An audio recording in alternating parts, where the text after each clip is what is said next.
welcome to my pregnancy story. Tea. I love tea. It's like I can't live without tea. I just, even though now I'm pregnant, I still have to have half a cup of British tea every morning because it's just something I can't give up. You can ask any British person and I'm sure they will agree with me that tea is something we cannot live without. Welcome back to my channel.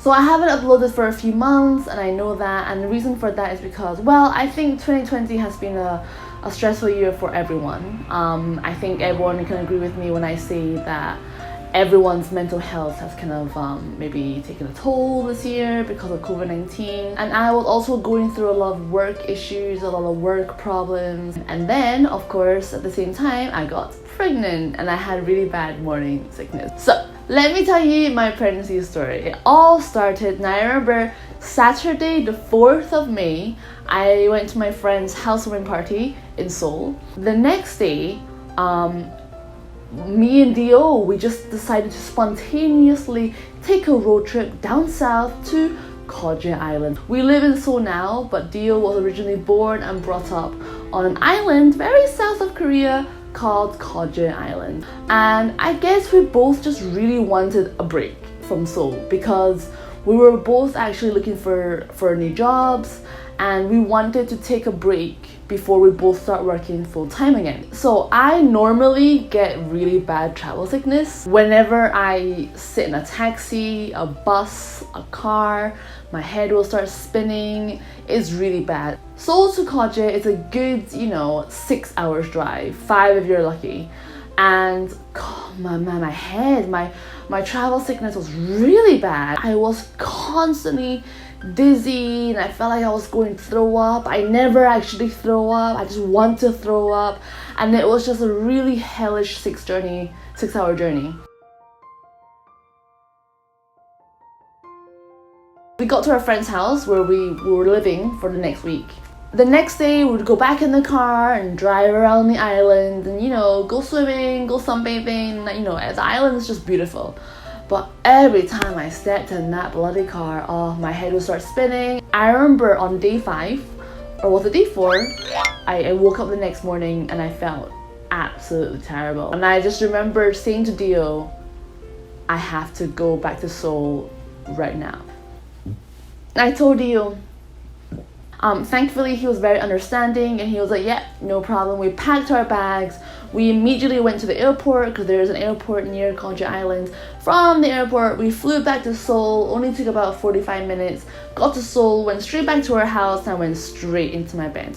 The dizziness didn't stop for 4 weeks. 4 bloody weeks. Now, I'm the kind of person, I don't take medicine, I don't take drugs very often. I believe every time you go to a doctor for one tiny little thing, it's not good for you. Your body is meant to heal naturally. So I do what I normally do and I stayed in bed, drank loads of water and just rested. And 4 weeks later, I felt exactly the same and I was like, no, I can't handle this pain anymore. I have to go see what's wrong with me. Now, during those 4 weeks, I actually mentioned to a few friends that I was feeling really dizzy and I was feeling really sick. And a couple of them actually said, don't you think you're pregnant? Now, I remember laughing at them because I was like, well, that's impossible. I had a life plan. I was supposed to get married at 30 and have kids at 35. And that might seem late for some women, but every woman is different. But of course, plans never work out the way you want them to. And I just remember I laughed at my friends and I was like, well, that's impossible. Everyone knows that I don't want to have kids till like 5 years later. Me and D.O were very careful and I was on contraception. There was maybe like 1% of me that was like, So I went to the pharmacy, bought a pregnancy test and I put it on the table. And the next morning I woke up and I took the test and it came out positive in literally 3 seconds. I peed on the stick and I put it down and it was positive. And I remember I went to the bedroom and I said to D.O, the test says that I'm positive, but I know that I'm not. I went to my local gynecologist. It's like a really small clinic, only one gynecologist, and she's also really old. I have to be honest, she's not a great gynecologist. She's very cold and she's very emotionless, but I go to her anyway because she's next to my house and it's just easy. So I went over and I said to her, oh, I want to check if I'm pregnant or not, and she was like, all right, okay. And then she sat me down and she stuck the thing inside me, and then she was like, yeah, look at the screen, there you go, you're 7 weeks pregnant. I remember I looked at her and I went, what? Like, how? And I looked at the screen and there it was, a little, tiny little fetus at 7 weeks old with a beating heart. You can see the heart beating. I didn't even feel anything. I didn't feel angry, I didn't feel sad, I didn't feel happy. I didn't feel anything. I was literally numb. I was too shocked to react. And a woman, like I told you, she's a pretty cold gynecologist. She was literally like, oh yeah, you're 7 weeks pregnant. All right, you can go now. Like, she was so emotionless.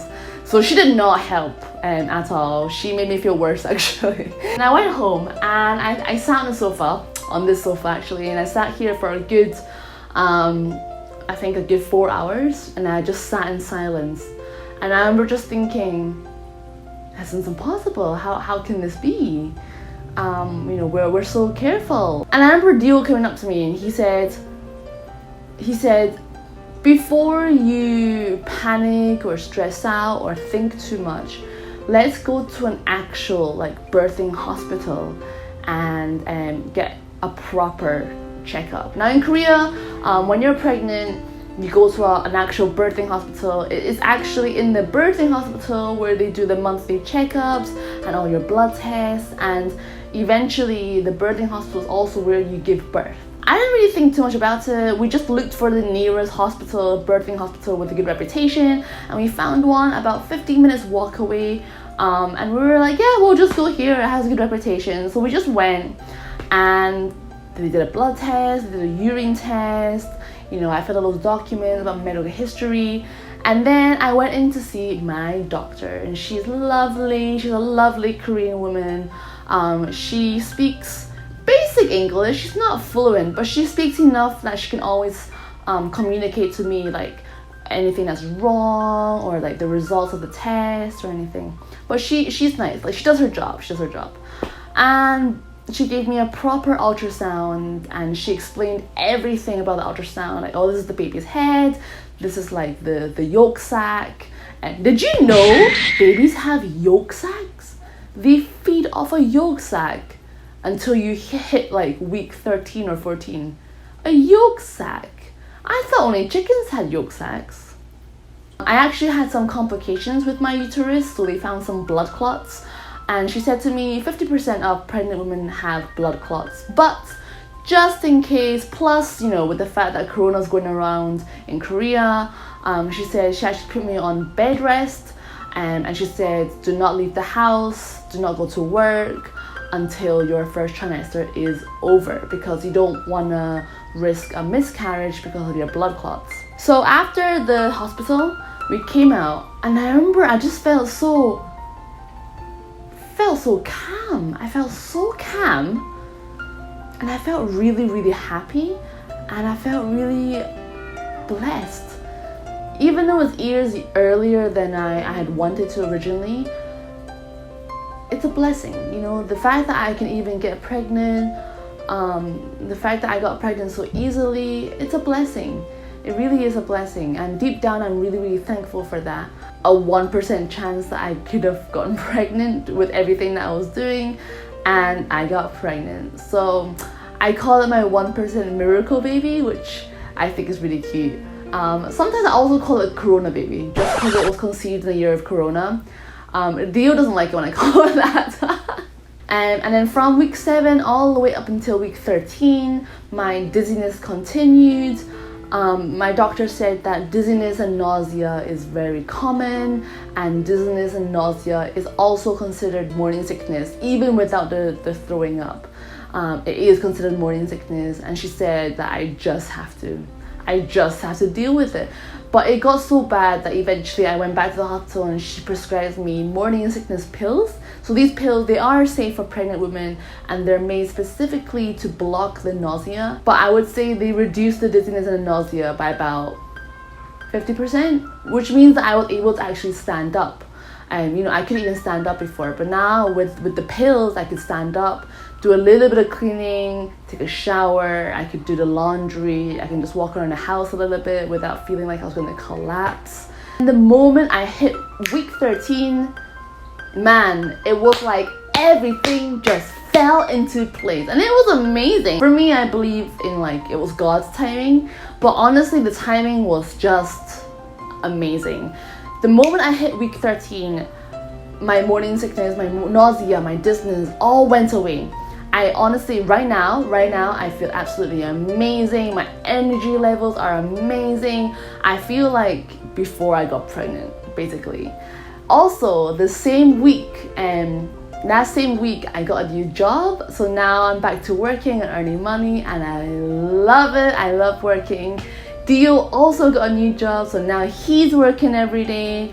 And we're both just absolutely just loving life. We're both just really, really, really just thankful. We're really thankful. So today I am 15 weeks and 1 day.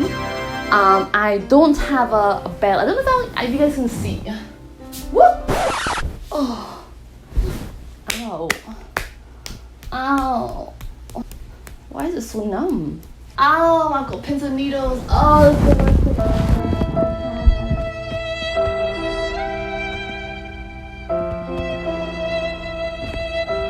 but I'm gonna show you my baby belly now.